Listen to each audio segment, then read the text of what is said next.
Hello, today I am in Mexico City and this building in front of me is where the Coliseum Theater was located. Here, the petenera was danced 200 years ago, as we saw in episode number 1. In episode 8, we will see how 50 years ago the petenera became very popular in Spain and crossed all borders. Will you join me?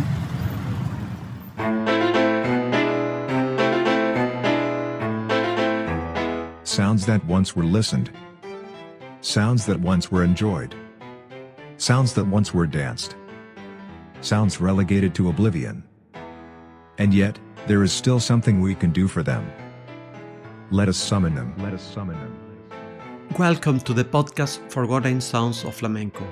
My name is José Miguel Hernández Jaramillo and I invite you to enroll in this journey through the sounds, stories, spaces and people that were part of the 19th century flamenco.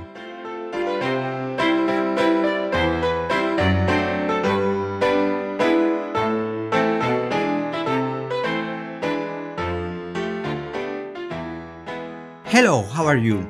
I hope you are very well. In this episode 8 of the podcast Forgotten Sounds of Flamenco, I will talk to you again about one of my favorite flamenco songs, the petenera.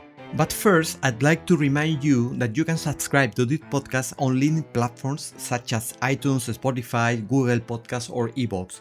Remember that you can also listen and watch each episode and leave comments or questions, if you want, on the YouTube channel Sonidos Olvidados Etnomusicología Creativa. If you remember, in the first episode of the podcast, we talked about the fact that in this year, 2023, is the 200th anniversary of the first news we know so far of the petenera performance. In that first episode, I also mentioned how they had arrived in Spain a few years after we had the first news of the peteneras in Mexico, and how from that moment they began to be popular in Spain. When there was a tremendous boom of the petenera was around the year 1879.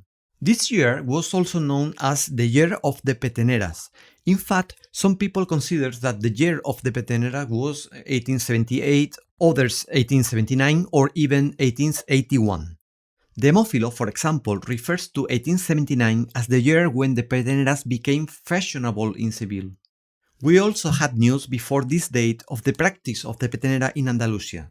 In the book Escenas Andaluzas, Andalusian Scenes by Serafín Esteban Calderón, at the beginning of the decade of the 14th, he mentions how the singer El Planeta already sang the peteneras in a party in Triana. As you probably know, Triana is a neighborhood of Seville. And how would the peteneras of this time sound like? A particular stanza was very characteristic of the peteneras. We find it in most petenera of this time.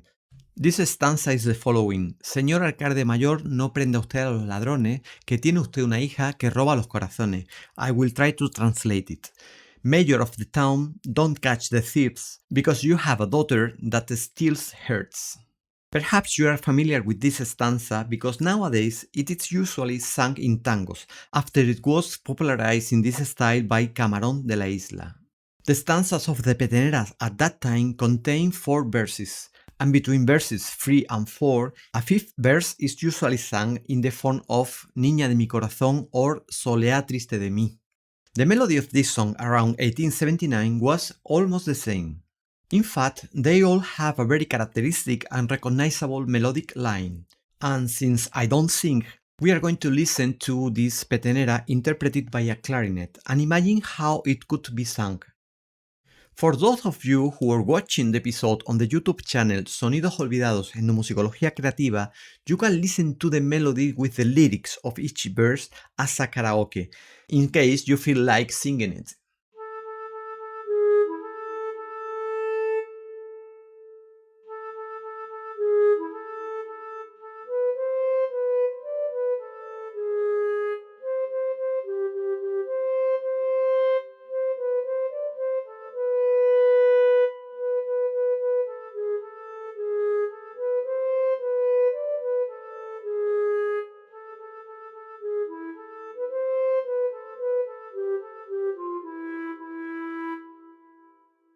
This is the characteristic melodic line that remained virtually unchanged in the Spanish peteneras until 1881, when the so-called new peteneras appeared. I will talk about it in future episodes of this podcast. As I said, this melody can be found in many peteneras from the 19th century or even the beginning of the 20th century. Indeed, you can identify it in the following fragment of a petenera by Luis Leandro Mariani.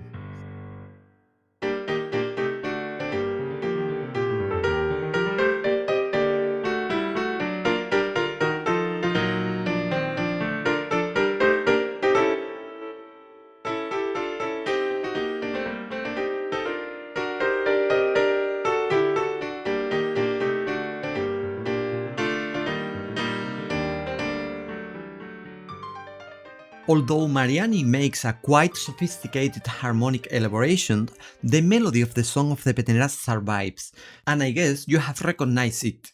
Let's listen to again this fragment.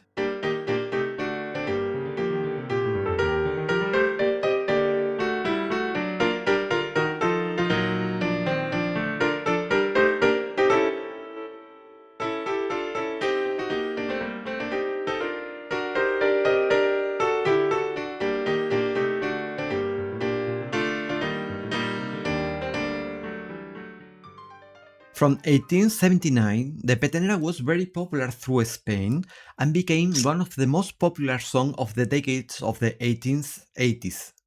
I'd say the most popular song in Spain in this decade. There are many references of this popularity of the petenera. Sometimes some texts tell us that it reached saturation for some people. I will show you some examples. In the same year of 1879, the following news appears in Malaga that shows an excellent example of this. This text says, "Isn't it true that this song is getting a little heavy? Going to bed hearing Niña de mi corazón and getting up hearing Ay Solea can drive the most peaceful man in the world crazy? I do not know if there is any article in the penal code that punishes this crime, which is an excellent crime. Still, if there is not, I beg the senators to make a particular law, or at least that a fine be established for each stanza so that the deficit of the treasury would be covered in a short time." It's really funny, this news. A few years later, in 1837, the journalist Pedro Sañudo Autran from Barcelona also shows with the following words how the petenera conquered all the spaces of the society, from the greatest theaters to the popular parties. His text says, "There is a song in Andalusia with something melancholic and a lot of expressive. The petenera is heard everywhere, and it is the characteristic note of the joyful Andalusian parties.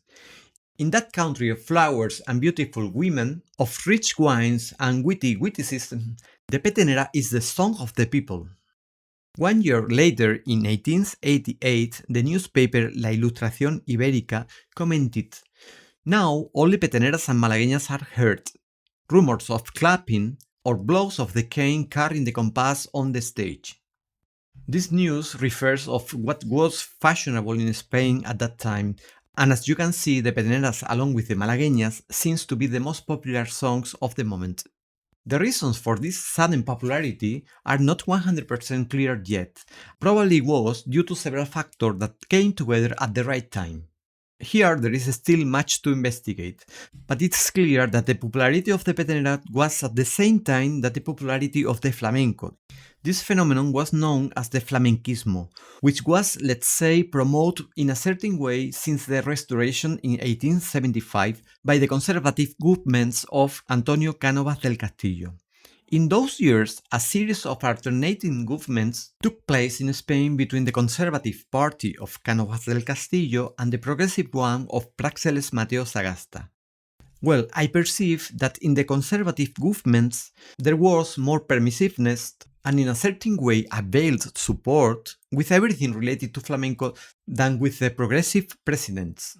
For example, the progressive governments tried to limit, even prohibiting performances until late at nights in concert restaurants known as cafés cantantes. In contrast, the conservative governments were much more permissive in this sense. Well, another effect of the fulgurant popularity of the petenera is its fast geographic expansion.